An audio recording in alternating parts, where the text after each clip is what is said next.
All right. It is Monster May. Monster May. Oh, yes. Monster May. On this week's episode, we're talking about Wildmen, Bigfoot, and other cryptids like that. For anybody who doesn't know, the Wildman is what they're commonly referred to as in the late 1800s, 1900s, but that kind of morphed into more Bigfoot and Sasquatch. And every continent seems to have their own type of Bigfoot or Wildman. In the United States here, North America, you have the much larger Bigfoot, which can range from anywhere that I've read from 6 to almost 10 feet. Big boys, your standard big boys. But over in India and in Mongolia and in the China area, you have Bigfoot and Wildmen that range from anywhere from 5 to 7 foot. But specifically, I'll be talking about Wildmen from Mongolia. Now, this came like from the story somehow came to me just like in the book. I did a little bit of research online about it. There's not a lot about it, but it turns out there is quite there's quite an amount of stories of researchers and scientists from Russia taking the accounts of this smaller, almost subhuman race of wild men and women that live in Mongolia. There's a lot of stories, and in fact, when you go to some of the locations, it's just common knowledge. They just accept these other people, these other humans, as just wild humans that don't really interact with modern humans. They live by themselves. They kind of the state of themselves, and they really don't interact. They are range from 5 to 5.5 feet tall. They are covered in hair, mostly dark, often reddish hair. They have long arms that reach past their knees. When they run, it's kind of awkward because of how their knees are flexed. I don't know, Joe, have you ever seen like an orangutan run? It looks ridiculous. I mean, it sounds like a Pakistani to me. It's not Pakistani. Pakistani has their own version of Bigfoot. This is not Pakistani. But it kind of runs very awkwardly. But these things, they have human hands. They have stooped shoulders and a narrow chest. Their head has a sloped back forehead. They're mostly nocturnal. They kind of peek around at night and dusk, and they mostly stay away from humans. But there is an account of a captured Alma, which is what these are called in Mongolia. A-L-M-A-S, Almas. And so there's an account from right around 1910, and it comes from a Russian zoologist, V.A. Kanov. Now, this guy went to this area in Mongolia on reports that there were a tribe or a pack of these Almas, and he wanted to investigate. So while he was there, this Russian zoologist met a herdsman named Kazan, a herdsman who once observed a female Alma that was captured by farmers. And so as the story goes, she was chained to a mill. And so she was, a very hairy creature. And she would mostly stay silent. But when she was approached by humans, she would screech, bare her teeth, and kind of make horrific sounds. That's like Rosie O'Donnell. Kind of like Rosie O'Donnell, how she would act when she's chained to a mill. And hairy. Very hairy. Extremely hairy, just like Rosie O'Donnell. Yes. That's right. And so when she would sleep, she would bend her knees and basically do like a planking maneuver, like with her forehead touching the ground. So like planking's laying flat. So if you imagine just bending your knees and laying forward, that's how she would sleep. It's unknown how many times she changed hands, but she wound up in a stone pen, and she was put there by a person named Edgy Genebi. His first name is Edgy? Edgy.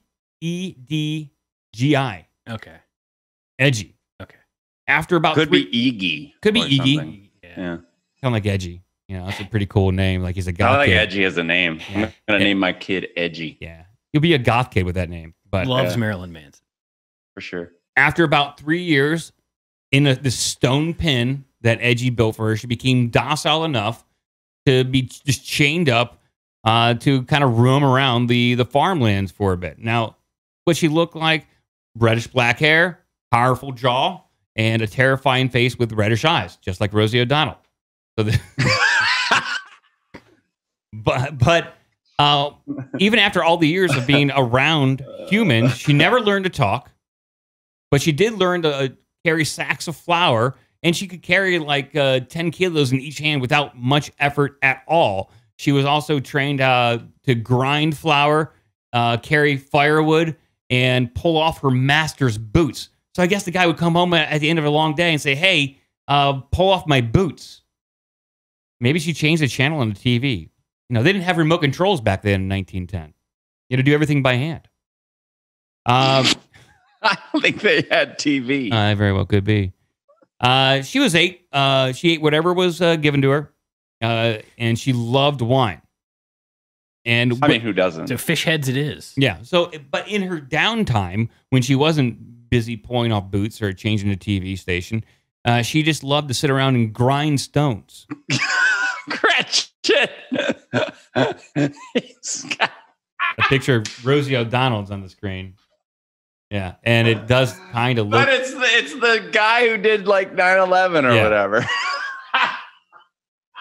That's it's the guy who was eventually captured and spent time in Khalid Sheikh Mohammed, I believe. Yeah, the guy that looks like Ron Jeremy when they shaved him. Yeah, that's right. That's exactly what.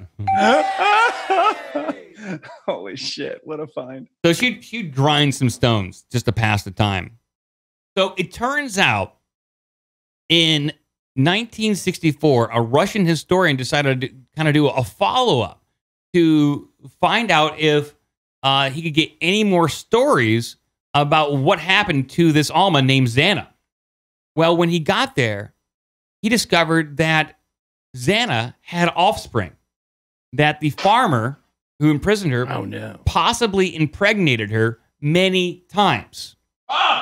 And she gave birth a total of 6 times. The first 2 times she gave birth, she took the baby to a cold stream to try to wash it off, and she killed her first 2 babies due to the shock of the cold stream. Later on, with the subsequent pregnancies, the children were immediately taken away from Zana and raised as humans. Now, the guy, the Russian researcher, thinks that he actually got a chance to meet the grandchildren of Zana. And these children kind of look mostly human, although extremely hairy, powerfully built. And it's rumored that they were kind of unruly. Like they were nice, but they also kind of freaked out, you know? But that's in this common lore within this area of Mongolia. And this is near, I have the river written down here. What river are they close to? It's near the Makva River is where this all happened. So in all, the surviving offspring of Zana were 2 sons and 2 daughters that were raised by humans, and those went off and had their grandchildren. And that's who the Russian historian, Boris Porshnev, went on to interview and talk to. And he took this back to the Russian Academy for Science and presented this stuff. He also said that both the sons were powerfully built, extremely strong, and had high-pitched voices, like almost like a natural falsetto singing voice, which he found to be completely bizarre. Now, so then that kind of ends the story of Zana. And which I found to be completely compelling because it's not often you hear of a captured wild person. It sounds like it could have been some sort of lost tribe of Neanderthals. Because it's rumored like the Neanderthals interbred with humans. And that produced like, you know, some humans that may be still around today. Because if this wild person or Zana was a completely different species, you wouldn't imagine that the farmer when he did have sex or rape Zana, that's probably what it was, they wouldn't be able to produce an offspring. Incompatible DNA. Yeah, but you think about it, and you got the what is it, like a jackass or whatever, the donkey. That's true. But that's it. That's it. Aren't pony and horse blends? Wasn't the mule and a donkey? No, is it something? A mule, I think, is a donkey and something else. And a horse. A horse. A horse and a donkey but make they a mule. can't But they're reproduce sterile, or yeah. something. Yeah, they can't do anything. They just sit around. They're Bill Gates' wet dream is to produce a fully sterile entity.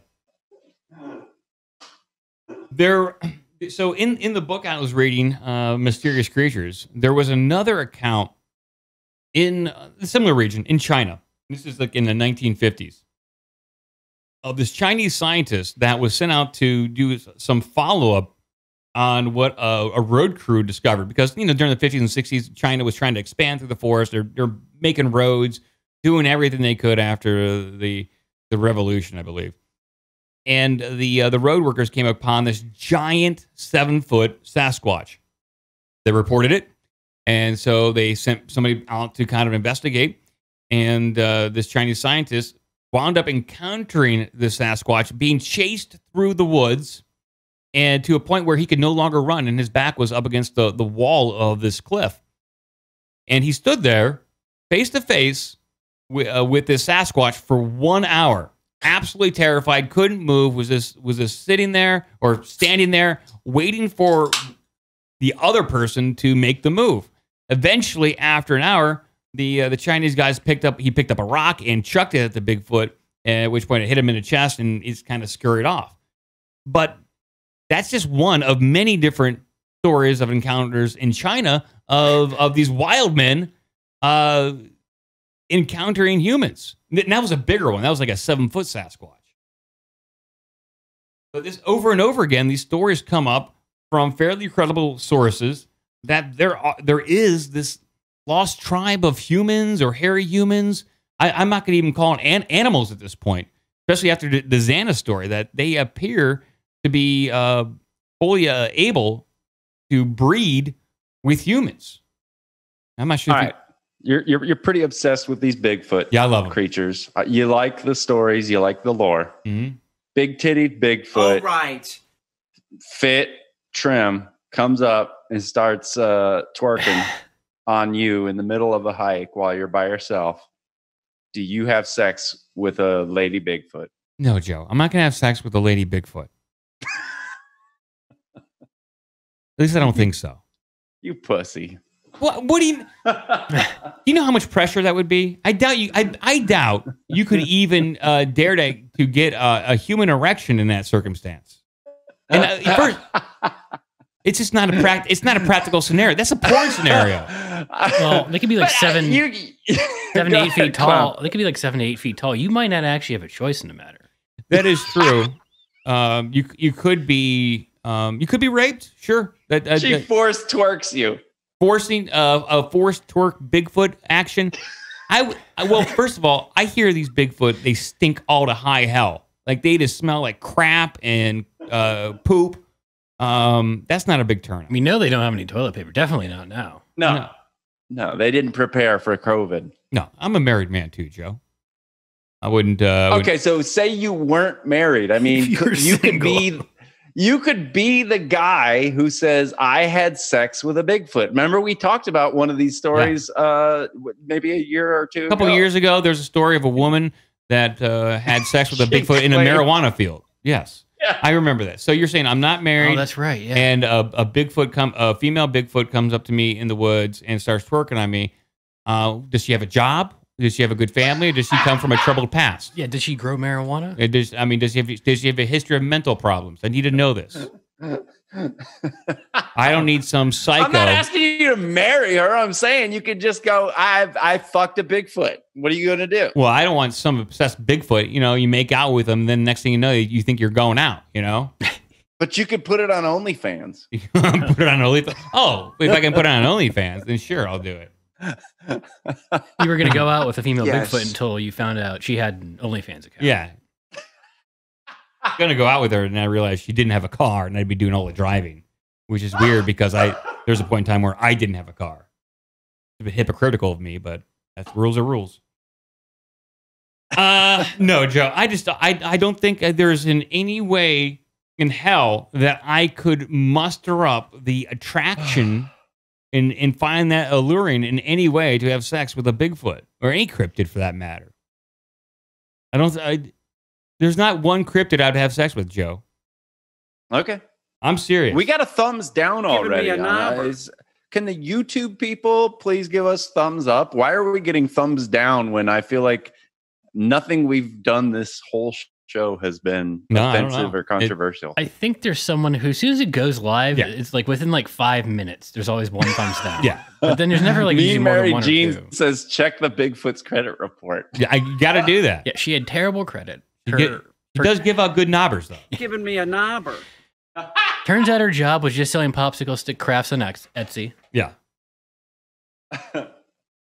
Yeah, Josh P asks, what about a hot succubus? A hot succubus? I don't even know what a succubus yes. really We should is. look into that. Yeah. I think that's like I think there's like a dream relationship there. I think the succubus is something we should I'll look talk into about that at some point. I'll look into that. I don't know, but I'll take a look at that. I'm sure there are people out there, and I'm sure there are cryptozoologists who would say, yeah, I would definitely engage in sex with the Bigfoot. I just don't see it working out. You know, I don't think that is something that's practical to do. I don't think it's safe sex, and it doesn't take into account anyone's feelings. Should ask this to David Politis if you ever see him again. Yeah. David, would you have sex with Bigfoot? I mean, if you weren't married and it was completely safe and consensual. Yeah, and consensual. David, he already doesn't like the show. I mean, he's probably heard the show. I'm sure he has. I mean, a couple of our Missing 411 segments have so many. Like we have his name in so many of the videos that we've put up. That for sure. Like it must have found his way at some point. And he probably turned it off within 5 seconds. Yes, he absolutely hates the show, as with most Missing 411 fans. They don't like the show. I do have a little story here that is related to Bigfoot directly. It's not like about Wildmen specifically, but since we're talking about everything that's going on, and I know Jeff might have a story over there, so we got a few more items here on Bigfoot. But real quick, here's a headline. Wear a mask in the bush. People hunting for Bigfoot during COVID-19. Oh, my God. Why you stay at home and animals roam cities and towns freely during the CV lockdowns. How are the Sasquatches and the people who track them adjusting? This is written by Vice.com. Oh, my God. This is what happens when they have to lay off like 1,500 staff. If you want to join the Slack or Discord, give us an email at ourbigdumbmouth@gmail.com. Check out obdmpod.com for all the social media and donation links. Be a part of the magic.